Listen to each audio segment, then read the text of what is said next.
Brought to you by NBC bearing, भारताची पहिली bearing उत्पादक। मुंबईत सध्या डेंग्यू, चिकनगुनिया, मलेरियाचा प्रादुर्भाव वाढतोय। मी सध्या मुंबईच्या टिळकनगर परिसरामध्ये आहे।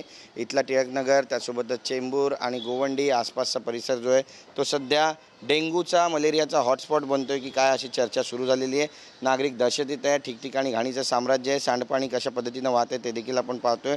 पावसासोबत डासजन्य आजारांचा प्रादुर्भाव झपाट्याने वाढतोय आणि डेंग्यूच्या रुग्णसंख्येत तब्बल 42% वाढ झाली आहे। मलेरियाचे रुग्णही 17% वाढलेले आहेत। यंदा चिकनगुनियाचे रुग्णही दुपटीने वाढलेले आहेत। आणि मी सध्या ज्या इमारत क्रमांक 168 मध्ये आहे, मधुबन कोऑपरेटिव्ह हाऊसिंग सोसायटीमध्ये, त्या ठिकाणी एकाच इमारतीमध्ये 7 रुग्ण सापडलेले आहेत।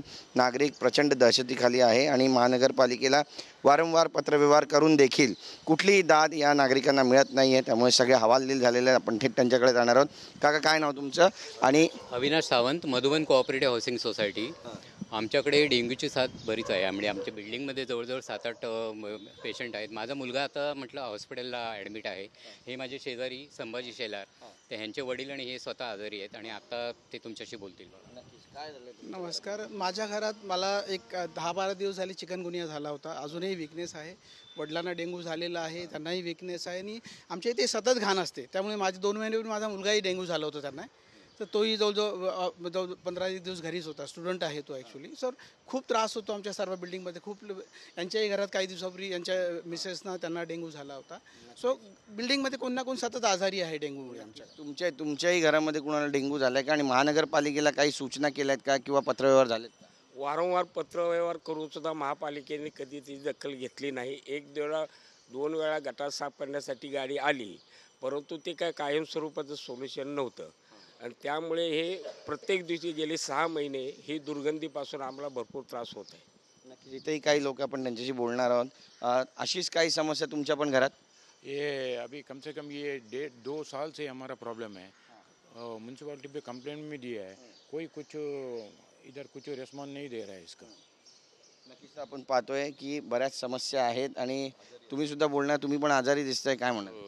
तेच, मी मधुबन कोऑपरेटिव्ह हाऊसिंग सोसायटीचा सदस्य आहे। माझ्या आईला, तिचं वय 80 आहे, तर तिला डेंग्यू झाला होता। नंतर माझ्या मिसेसला डेंग्यू झाला, मला डेंग्यू झाला होता। आजच्या तारखेला माझ्या मुलाला कुणाला डेंग्यू आहे। तर ही परिस्थिती माझ्या मते जर आजूबाजूचं वातावरण जे दुर्गंधीयुक्त आहे त्याच्यामुळेच आहे सगळं, आणि BMC का दखल घेत नाही ते कळत नाही आहे।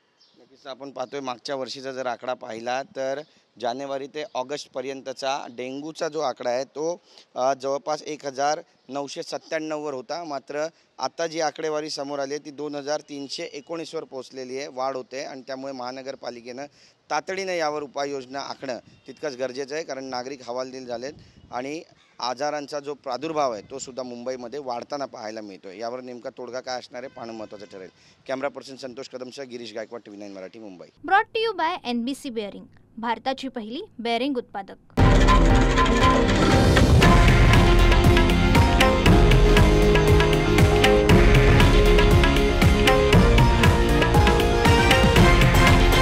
हे आहे देशातील नंबर 1 न्यूज नेटवर्क आणि आपण पाहत आहात TV9 मराठी, एकमेव।